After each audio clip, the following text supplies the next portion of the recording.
El olor a cera rancia, humedad y putrefacción de madera empapada era tan denso que casi se podía masticar, un asalto químico que le quemaba las fosas nasales a Silas.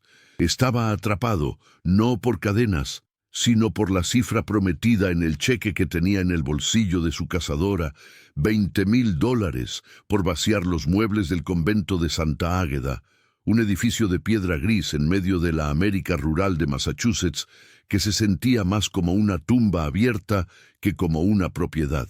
La furgoneta de transporte, su única vía de escape, estaba estacionada al final de un camino de grava nevada, a 50 metros de la entrada principal, y su instinto, ese músculo atávico de conductor solitario, le gritaba que corriera hacia ella. Su conflicto era simple: la codicia contra la supervivencia. La elección se hizo imposible al verla. La hermana Lía, la única monja autorizada a supervisar el traslado, parecía tan antigua como la piedra del convento, sus ojos grises nublados por el tiempo o el horror. Al entregarle las llaves de latón oxidadas, sus manos, finas como papel de arroz, temblaron, y su voz rasposa se redujo a un susurro que no era ni oración ni advertencia.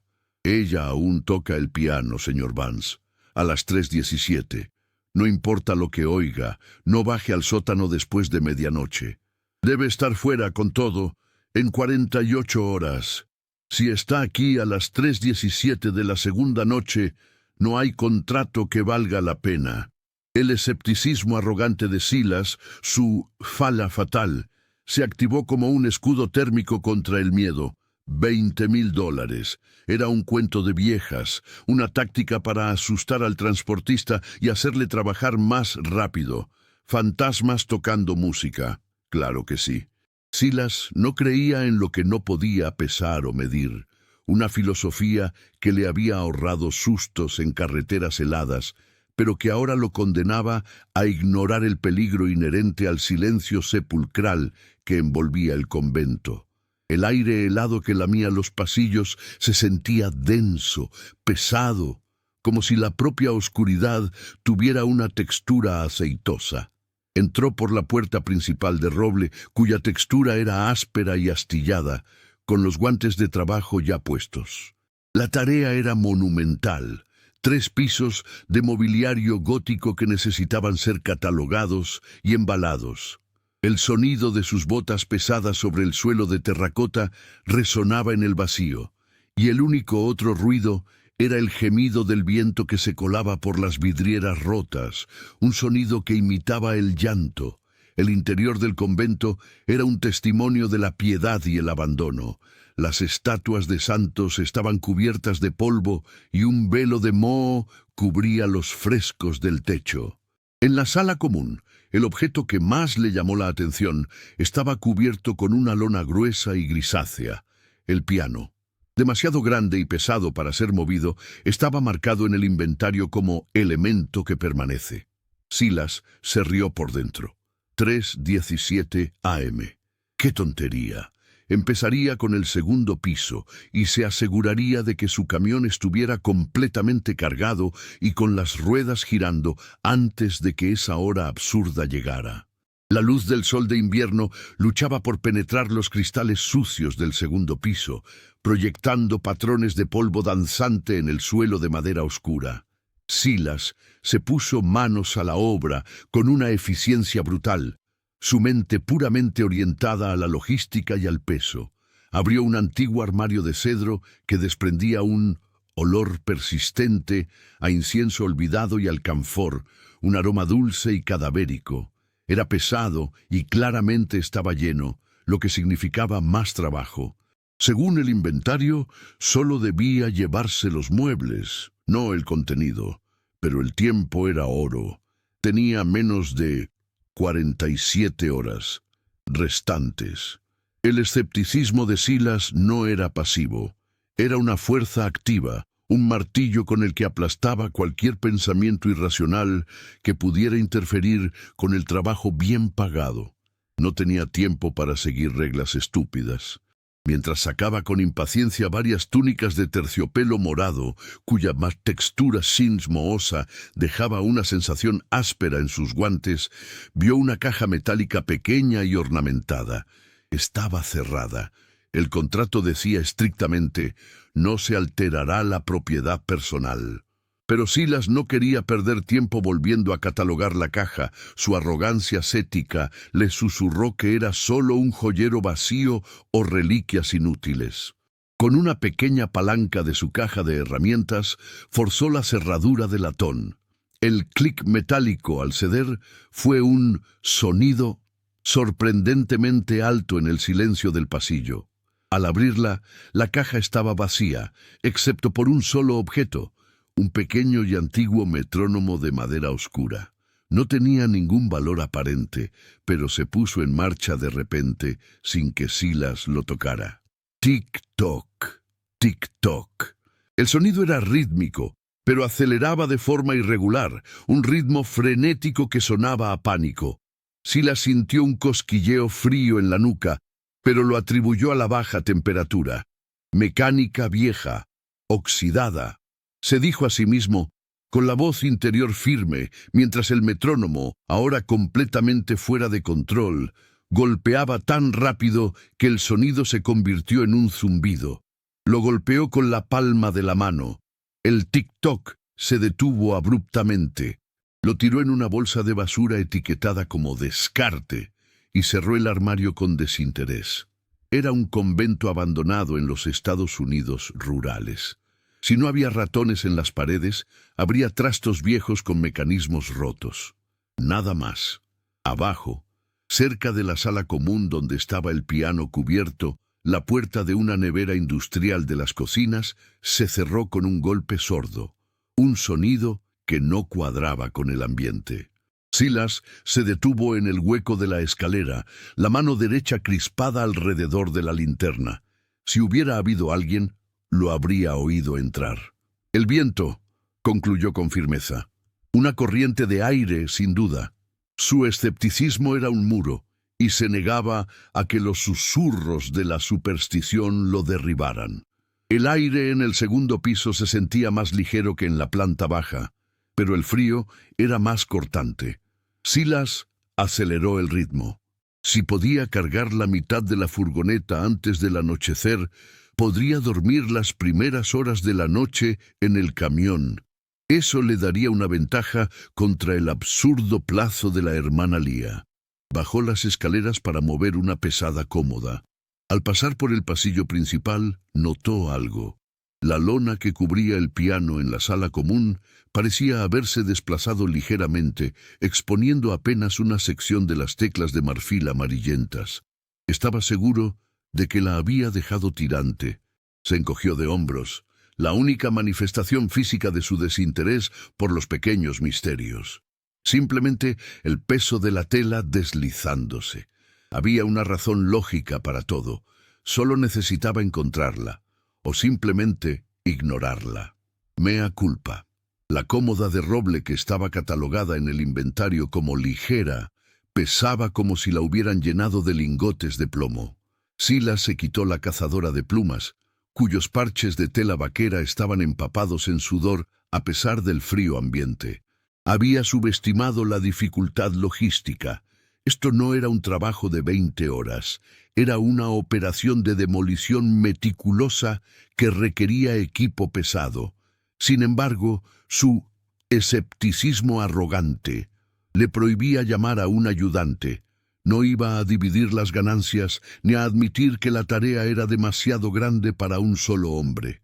Tenía menos de 45 horas.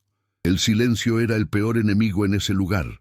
No el silencio de la paz, sino el silencio de la expectación, un vacío acústico que amplificaba los latidos de su propio corazón, haciendo que cada inhalación áspera sonara como el rugido de un dragón. Obstáculo 1.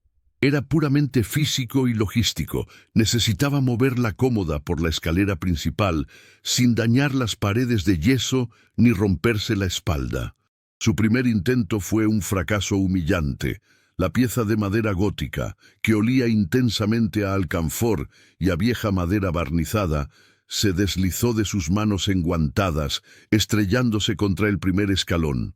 El sonido del golpe seco resonó, y una pequeña sección de la chapa de roble se abrió, revelando una textura subyacente de madera más oscura y húmeda. Al recuperarse, Silas revisó el inventario. Se dio cuenta de que su error no era solo la fuerza, era la falta de previsión. El inventario estaba codificado. Los muebles más pesados, que debían llevarse primero, tenían un pequeño símbolo de un cáliz invertido. Los había ignorado, pensando que era una tontería eclesiástica. La hermana Lía lo había puesto a prueba con el peso.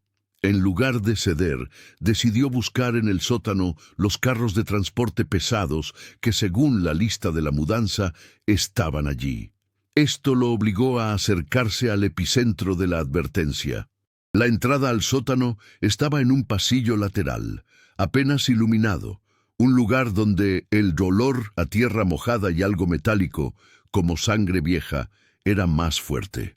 La puerta de madera estaba cerrada con una barra de seguridad metálica que rechinó horriblemente. Un sonido grave y gutural cuando Silas la quitó. Encendió su linterna. Las escaleras, cubiertas de musgo y con una textura que resbaladiza de humedad, descendían a una oscuridad absoluta. Massachusetts en pleno invierno, pensó Silas, obligándose a concentrarse en la geografía en lugar del miedo.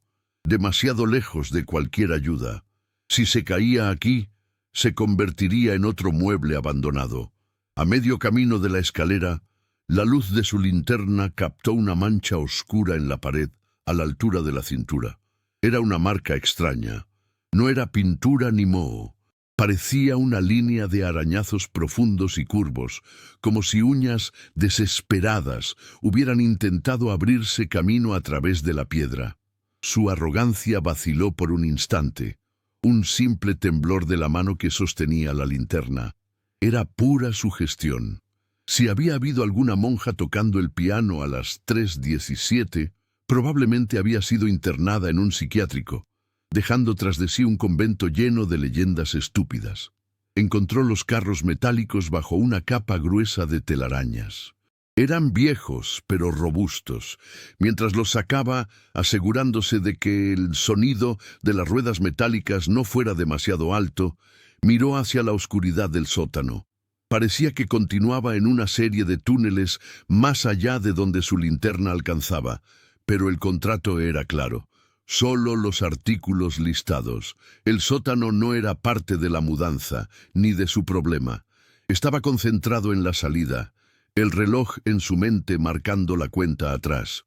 Silas superó el obstáculo 1, logístico con los carros, arrastrando los muebles más pesados con la ayuda de rampas improvisadas y cuerdas resistentes.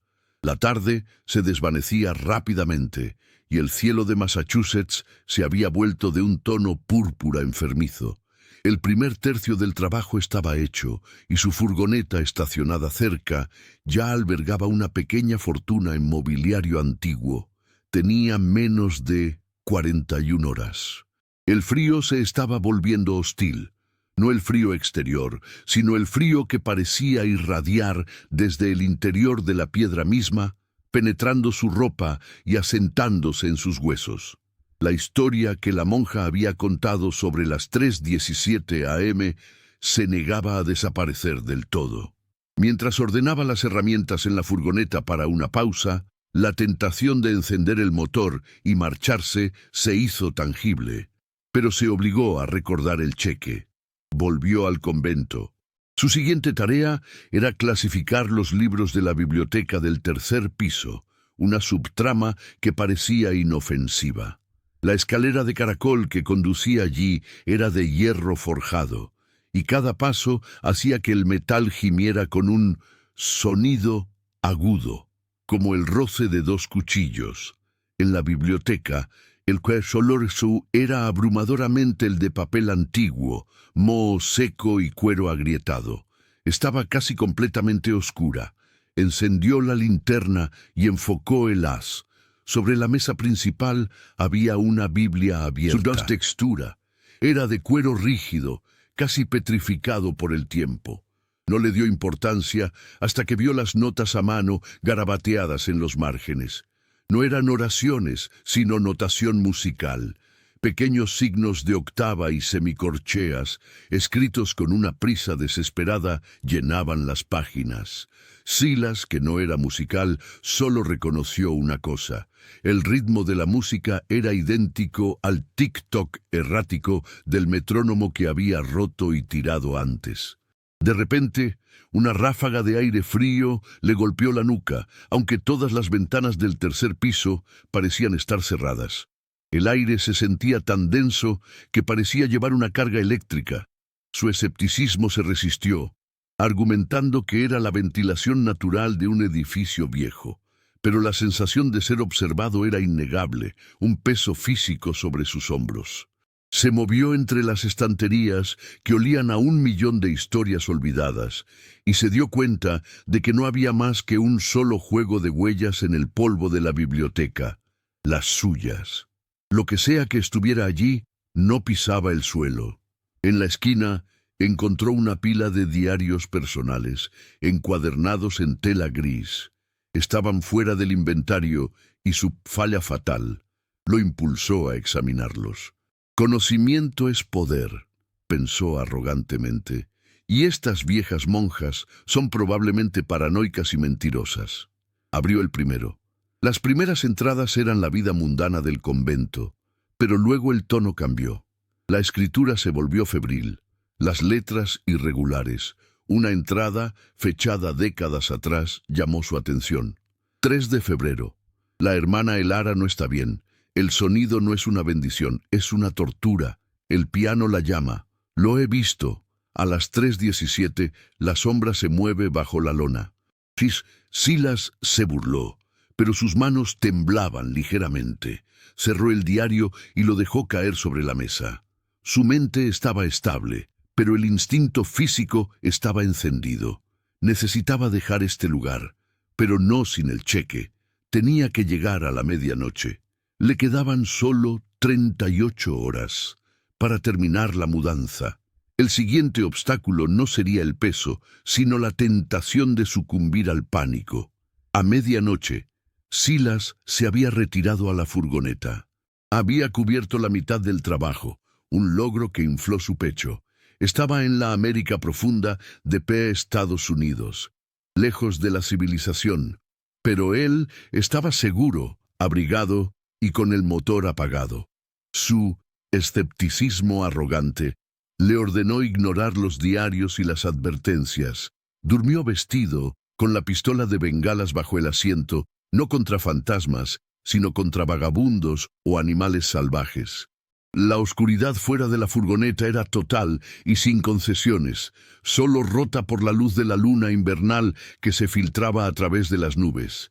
El convento, con sus torres góticas, era una silueta negra y dentada contra el cielo, un diente podrido en la mandíbula del paisaje. El sueño de Silas fue superficial, lleno de imágenes de metrónomos rotos y melodías inconclusas. Se despertó de golpe. El reloj digital del salpicadero marcaba las 3:16 am. 1 minuto. El corazón le golpeaba la caja torácica con la fuerza de un motor diésel. Su cuerpo le gritaba que corriera, pero su mente se negó a ceder al pánico supersticioso. Era solo un número. A las 3:17 am, exactas, el silencio del valle se rompió. No fue un ruido fuerte. Fue una nota única y cristalina de un piano desafinado. Luego otra. Era una melodía simple, repetitiva, que sonaba como si fuera tocada por un niño que apenas alcanza las teclas. El sonido era claro a pesar de la distancia, transportado por el aire frío. Silas se levantó y se asomó por el parabrisas. La luz de la luna iluminaba la fachada del convento. La lona del piano que había visto antes en la sala común, ahora en el primer piso, estaba agitándose, levantándose y cayendo, como si la estuvieran moviendo desde dentro. El obstáculo 2 era un dilema moral. ¿Debía arriesgar su vida y su cordura para demostrar su escepticismo y proteger los $20,000? ¿O debía encender el motor y dejar el cheque? Su falla fatal eligió por él. La arrogancia le dijo: «Esto es un truco, un altavoz escondido. Algún bromista me está vigilando». Tenía que verlo. Tenía que desmantelar la ilusión para poder dormir. La adrenalina era una quemadura química en sus venas. Se puso la cazadora y abrió la puerta de la furgoneta, cuyo sonido metálico se sintió como una declaración de guerra contra la noche. Corrió hacia la entrada. El color dentro del convento había cambiado. Ahora no era solo humedad, sino una nota dulce y enfermiza, como lirios pudriéndose. Entró en la sala común. La melodía continuaba. La lona sobre el piano estaba temblando violentamente. El marfil amarillento de las teclas tenía una textura mate, reflejando pobremente la luz de la luna. Se acercó, la linterna enfocada en la tela. Dio un tirón fuerte. La lona cayó al suelo. Reversión. 1. El piano estaba vacío. No había manos tocando las teclas. Las teclas, sin embargo, se movían, levantándose y cayendo con una precisión rítmica escalofriante, como si fueran manipuladas por alambre de pescar invisible. Pero no había nada. El horror se hizo físico, no psicológico. Y luego vio el reflejo en el ébano pulido del piano. Detrás de él, en la sombra de la puerta, había una figura. No una silueta, sino algo que absorbía la luz, un contorno borroso pero inconfundible de una mujer pequeña, vestida con lo que parecía una túnica desgarrada. El pánico no era una emoción, era una contracción violenta del diafragma. Silas no gritó, pero dio un paso atrás, sus pies raspando el suelo de madera. Su linterna cayó, su haz de luz dando vueltas frenéticamente en el techo. En la oscuridad parcial, la figura se sintió más real, más amenazante. La melodía del piano se detuvo tan abruptamente como había comenzado, dejando un silencio ensordecedor que vibraba en el oído interno de Silas. Esto no era una broma, esto no era un cable. Su cerebro, que había confiado siempre en la lógica dura, comenzó a chisporrotear, incapaz de procesar el vacío sobre las teclas. La figura no se movió, pero Silas sintió el peso de su mirada. Recuperó la linterna con manos temblorosas. Cuando el haz de luz regresó a la puerta, la figura se había ido. Su escepticismo arrogante se había roto, pero no se había evaporado. Una nueva lógica, desesperada y retorcida, tomó su lugar. Hay algo aquí, no importa lo que sea. Y si quiere que me vaya, solo tengo que terminar el trabajo. Era su única manera de mantener el control, la profesionalidad. Tenía que superar el miedo y terminar. Subió corriendo al segundo piso. Su respiración agitada era un sonido de látigo en el aire estático. El olor de incienso dulce del piso superior parecía haberse intensificado, ahora mezclado con un hedor a ozono y metal quemado. Tenía menos de 34 horas restantes. El plazo, antes una molestia, ahora era una cuenta regresiva para su propia aniquilación. Silas cargó cajas y pequeños muebles con una furia silenciosa. Cada objeto que sacaba del convento era una victoria personal contra la entidad invisible. En uno de los dormitorios encontró un pequeño escritorio de caoba. Al tocar la textura fría y lisa de la tapa, notó que se había abierto un cajón que antes estaba cerrado. Dentro había una fotografía antigua, sepia y doblada. Mostraba a una joven monja sonriendo, sentada al piano. La hermana Elara. En la parte de atrás había un nombre y una fecha. Elara R. Diciembre 1943. 3:17. El nombre en el diario Elara R. ahora era más que una leyenda, era una víctima. Si Elara tocaba el piano y algo la llamaba, tal vez el peligro no estaba en el sótano, sino en el instrumento. Recordó el metrónomo, el ritmo escrito en la Biblia. Había un patrón, una partitura de terror. Silas salió de la habitación, llevando el escritorio. Al cruzar el pasillo, su pie pisó algo blando. Miró hacia abajo. Era el metrónomo, el que había roto y arrojado a la bolsa de basura de la planta baja. Estaba de nuevo en el segundo piso, intacto, sobre la alfombra polvorienta, su textura lisa y pulida brillando bajo la luz de la linterna. No se atrevió a tocarlo. El tic-toc no había comenzado, pero sabía que solo era cuestión de tiempo. El objeto había desafiado la física. Este no era un fantasma que se limitaba a asustar. Era algo que se burlaba, que reubicaba objetos. Lo dejó donde estaba, su determinación reforzada. Tenía que irse. Ahora no era sobre el dinero, era sobre la supervivencia. Silas pasó el resto del día en una niebla de pánico controlado. Cada chirrido de la madera, cada ráfaga de viento que hacía crujir los cristales era interpretada como una emboscada. Ya no era un cínico, se había convertido en un creyente forzoso, pero el terror no lo inmovilizó. En cambio, se convirtió en una energía fría que lo impulsaba a mover más rápido. Superar el miedo no significaba que hubiera abandonado su falla fatal por completo. Seguía negándose a pedir ayuda o a escapar con la mitad del trabajo. La noche estaba cayendo de nuevo, más rápido que la anterior. Tenía menos de 28 horas. El sol se hundía en el horizonte de los Estados Unidos, tiñendo las nubes de un rojo violento que se siente menos como un atardecer y más como una herida. Para acelerar el proceso, decidió desmantelar un gran biombo de madera tallada que se encontraba en el pasillo principal. Estaba marcado en el inventario, pero era demasiado grande para sacarlo entero. Necesitaba moverlo a la furgoneta. Mientras trabajaba, olió la textura polvorienta de la madera. Al separarlo, descubrió que detrás de él había una puerta oculta, que no estaba en los planos del convento. El olor que salía por el hueco era diferente a todo lo demás. No era incienso ni alcanfor, sino una fragancia embriagadora y artificial, como perfume caro y rancio.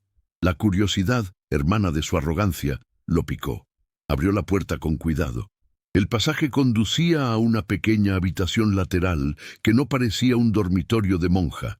En el centro, sobre un tocador de seda rota y una silla de terciopelo verde, había un cofre de cedro. Estaba abierto. Dentro no había reliquias religiosas, sino vestidos de noche de los años 40, sedas y lentejuelas, ropas prohibidas para una monja. Este era el santuario de Elara. Al examinar un vestido de seda negra que al tocarlo tenía una textura sorprendentemente suave, oyó un sonido distintivo. No era el viento, era el clic lento de las teclas del piano en la sala común, 2 pisos abajo. Clic, clic, clic, como si estuviera afinando. Eran las 9 de la noche. Demasiado pronto para la hora fatídica. Silas sintió la garganta cerrarse. La entidad no estaba esperando la medianoche. Estaba jugando con él. Cuanto más profundizaba en el misterio de Elara, más se acercaba a él. Encontró un pequeño diario más personal, escondido bajo el forro del cofre. El contenido era la clave para entender la maldición. Elara había sido una música prodigio, obligada por su familia a tomar los votos. Se había enamorado de un músico y había intentado huir. La noche de su fuga, alguien la encerró en el sótano, y esa noche, a las 3:17, la melodía de su fuga se tocó en el piano. La última entrada decía: «Me han encerrado aquí. El aire es denso. Oigo la música, y no soy yo la que la toca. Lo que toca mi música está esperando que la otra persona venga a mí. Siempre esperando la otra. Alguien tiene que liberarme de esta música». Silas unió las piezas. El piano no era solo un instrumento, era una trampa, un conducto. Elara estaba atrapada y la monja anciana, la hermana Lía, lo sabía. Ella le había dicho que ella aún tocaba el piano, pero el diario decía que no era Elara. La entidad se manifestaba a través de la música para atraer a alguien al sótano. Silas tenía que mover el último mueble, un enorme atril de música tallado. Lo encontró cerca de la puerta principal. Al tocarlo, el sonido pitos de los pasos descalzos en el pasillo de arriba se hizo claro, aunque no había nadie. La presencia lo estaba acorralando, obligándolo a cometer el error de bajar. Pero él sabía dónde tenía que ir. No al sótano. Tenía que sacar el atril y el piano. El atril de música, el último mueble listado antes del piano, se sentía sorprendentemente frío, a pesar de estar hecho de madera oscura y pesada. Silas lo había arrastrado hasta la puerta principal. Tenía que llamar a la hermana Lía y decirle que no movería el piano. Pero su orgullo, su falla fatal, aún dictaba que si abandonaba la tarea, perdía el pago. Tenía que completar el contrato, incluso si significaba quemar el piano. Tenía menos de 22 horas, y la noche estaba a punto de alcanzar el punto de no retorno. Silas sintió un temblor en el suelo de terracota. No fue fuerte, pero fue suficiente para hacer vibrar las botellas de agua que tenía en su bolsa de herramientas. Estaba completamente solo en la vasta arquitectura gótica de los Estados Unidos. Volvió a la sala común, su linterna enfocada en la lona cubierta. La lona no se movía, pero se percibía el olor a ozono. Era el aire antes de una tormenta eléctrica, o el aire alrededor de una gran descarga de energía. Silas se acercó. Sabía que no podía dejar el piano. Era la jaula de el ara y la cebo de la entidad. Se paró frente al piano. La textura del ébano reflejaba una imagen distorsionada de sí mismo, ojos salvajes, barba de 3 días. De repente, la tapa del teclado se abrió de golpe. No había viento, no había manos. Solo el sonido ensordecedor del impacto del panel de madera contra la estructura. Silas saltó hacia atrás, su corazón latiendo como un tambor de guerra. Entonces sucedió el obstáculo 3, la crisis máxima. La puerta de madera del sótano, que había asegurado con la barra metálica, se abrió de golpe en el pasillo lateral. El ruido fue un estruendo, como un disparo. Una voz, un susurro agudo y seco que llenó el espacio, reverberando en las piedras. ¡Mi música! Silas se dio cuenta de su error. No había sido la entidad que se manifestaba en el piano. Había sido el ara, la víctima, intentando comunicarse con los objetos que él había movido. El metrónomo, el diario. Pero ahora, al mover el atril y al romper el silencio, había despertado a su carcelero. El carcelero quería la música. Silas se quedó paralizado. Vio una sombra que se extendía desde la boca del sótano, alargándose y adelgazándose como humo oscuro. El plan de Silas cambió drásticamente. Tenía que destruir el conducto. Corrió hacia su furgoneta. Recuperó una lata de gasolina de emergencia. Su arrogancia lo había traído hasta aquí, pero su lógica de supervivencia lo guiaría ahora. Quemaría el piano y se llevaría todos los muebles restantes. Si el piano dejaba de funcionar como ancla, la entidad perdería su poder. Regresó, la lata de combustible goteando ligeramente. El olor de la gasolina era abrumador, cortando la dulzura enfermiza del ozono. Al entrar en la sala común, la sombra del sótano ya estaba sobre el piano.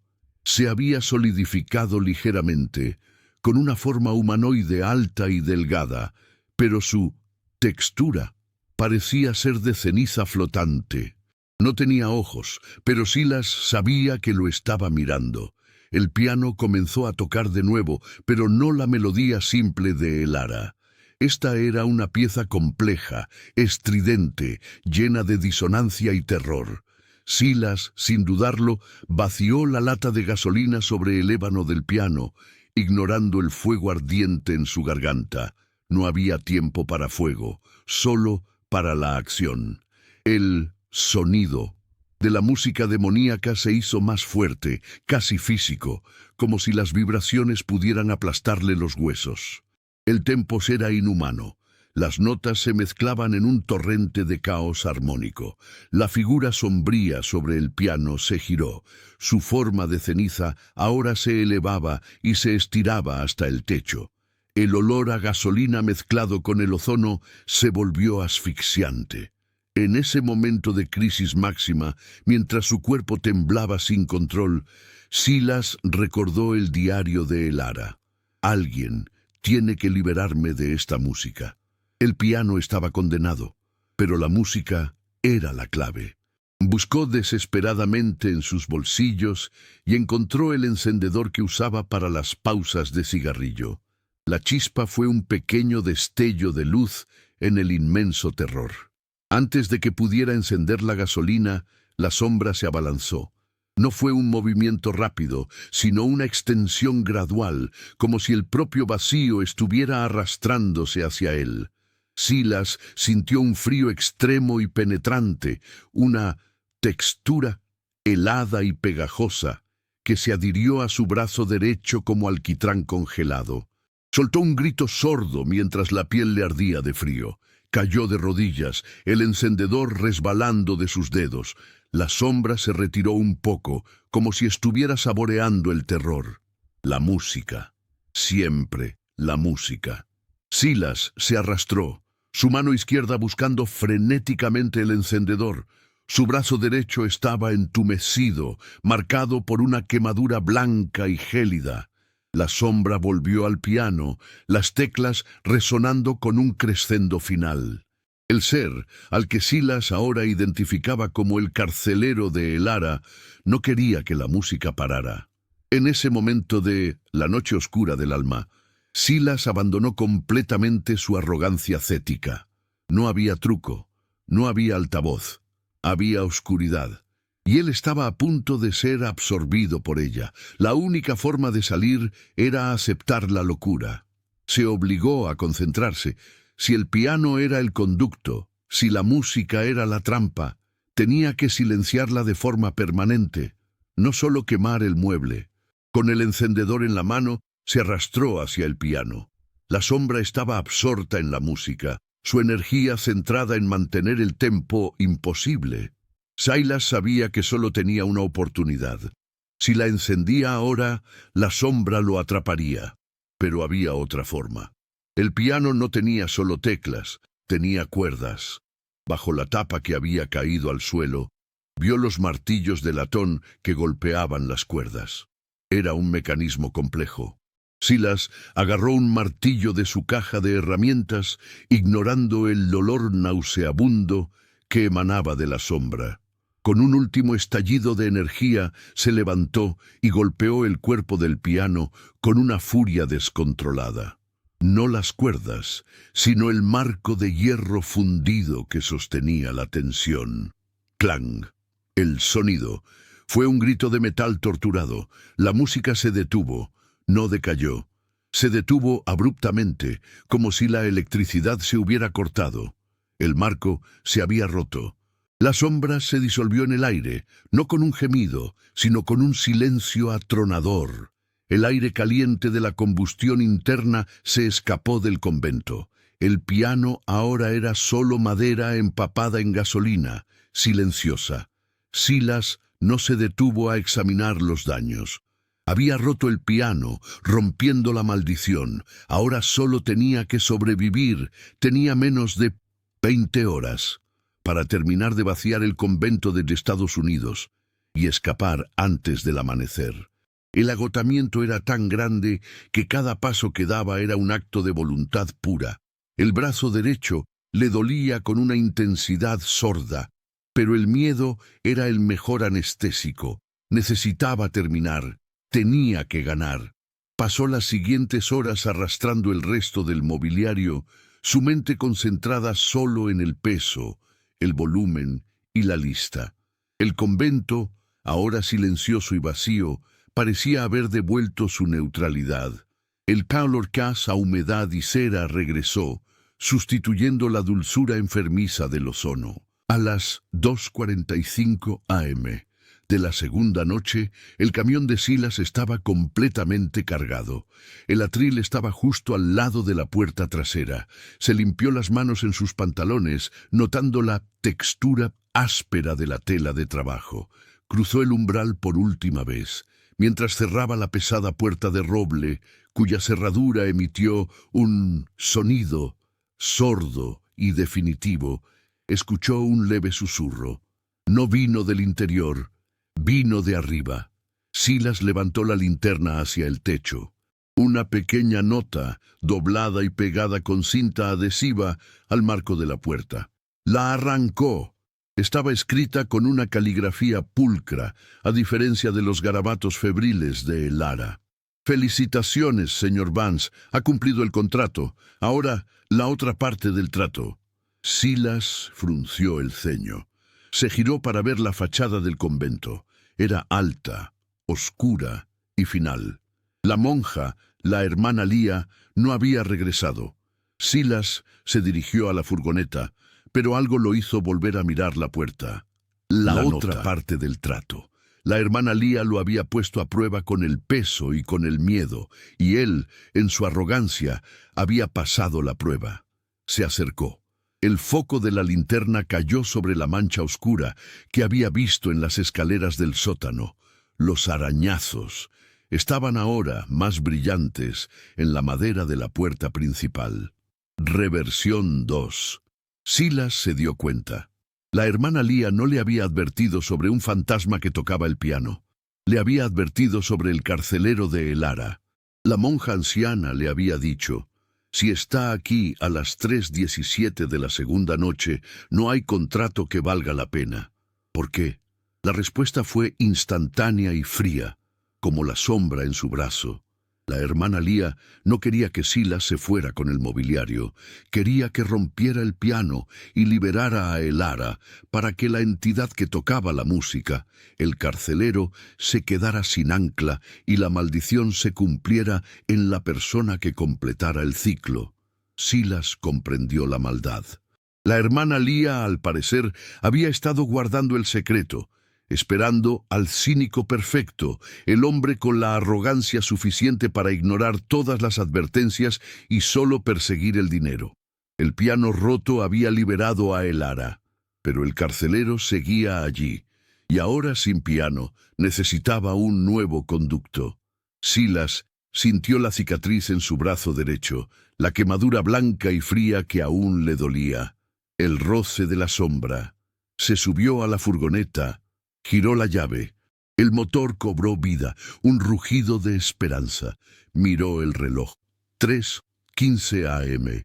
Tenía 2 minutos. Aceleró. Silas condujo con el pie pegado al acelerador, haciendo rugir el motor por la carretera de grava helada. El rugido del motor era un sonido ensordecedor que buscaba ahogar cualquier otra cosa.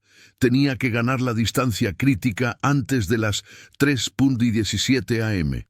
El miedo ya no era una punzada aguda, sino una constante, un zumbido bajo los huesos que no podía ignorar. Sabía que estaba llevando la maldición con él, oculta en algún lugar del mobiliario gótico.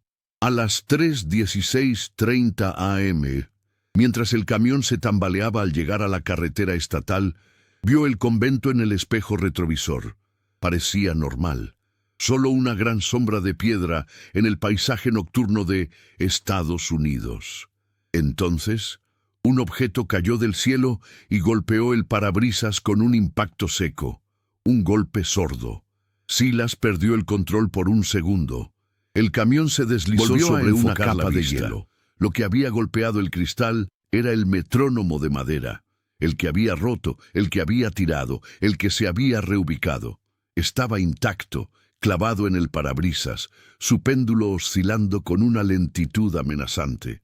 3:17:0 a.m. El metrónomo se detuvo en seco. El silencio volvió. No la paz, sino el terror del vacío. Silas se atrevió a mirar en el espejo lateral. El convento estaba a casi 1 kilómetro de distancia, pero lo vio. Una figura, alta y delgada, parada justo en la línea de árboles que marcaba el límite de la propiedad. La sombra había abandonado el convento. La figura se movió con una velocidad antinatural, deslizándose por el suelo. No corría, levitaba. Se dirigía hacia el camión. Silas aceleró, la respiración entrecortada. El olor a ozono, ahora débil pero inconfundible, regresó, filtrándose a través del sistema de ventilación. El cínico había muerto en el suelo de la sala común. Ahora solo era un hombre huyendo de su propia avaricia. Su arrogancia lo había puesto en la lista de Elara. La sombra estaba cerrando la distancia. Silas golpeó la guantera, recuperando el cheque de $20,000. Estaba hecho de papel fino, su textura ligera y frágil. Había ganado el dinero, pero el costo era su alma. A las 3:20 a.m., la sombra estaba a solo unos metros. El frío en la cabina era insoportable. Silas apretó el cheque, un último acto de lógica retorcida. La entidad necesitaba un conducto musical y había usado la música de Elara como cebo. ¿Qué más tenía que ver con la música? El atril, el mueble final, el que había movido antes de la crisis. Silas giró bruscamente el volante, deslizando el camión en el arcén. Abrió la puerta trasera con un tirón de la palanca. La sombra llegó al camión. Silas no podía verla, pero sintió la presión física sobre la parte trasera de la furgoneta, como si una mano invisible se hubiera apoyado en el techo de metal. El metal gimió, un sonido de esfuerzo. Silas se arrojó sobre el atril de música. No lo empujó fuera, lo destrozó con el martillo de la misma manera que había roto el piano, golpeando los tallados góticos. La textura del atril, ya fría, se hizo añicos. Con el último golpe la sombra se retiró con un gemido silente, un sonido que pareció existir solo en el oído interno de Silas, y luego desapareció. Silas se desplomó en el asiento del conductor. El olor a gasolina y ozono aún persistente, el cheque de $20,000 arrugado en la palma de su mano izquierda. El metrónomo seguía clavado en el parabrisas, su péndulo inmóvil, marcando el fin de la hora fatídica. El amanecer no trajo alivio, trajo una luz gris y dura que revelaba la realidad de la América rural en invierno. Kilómetros de árboles desnudos y caminos helados. Silas estaba a salvo, pero la victoria era una herida abierta. Unas horas después, Silas llegó a la casa de subastas en Boston, el destino final de la mudanza. La hermana Leah lo estaba esperando.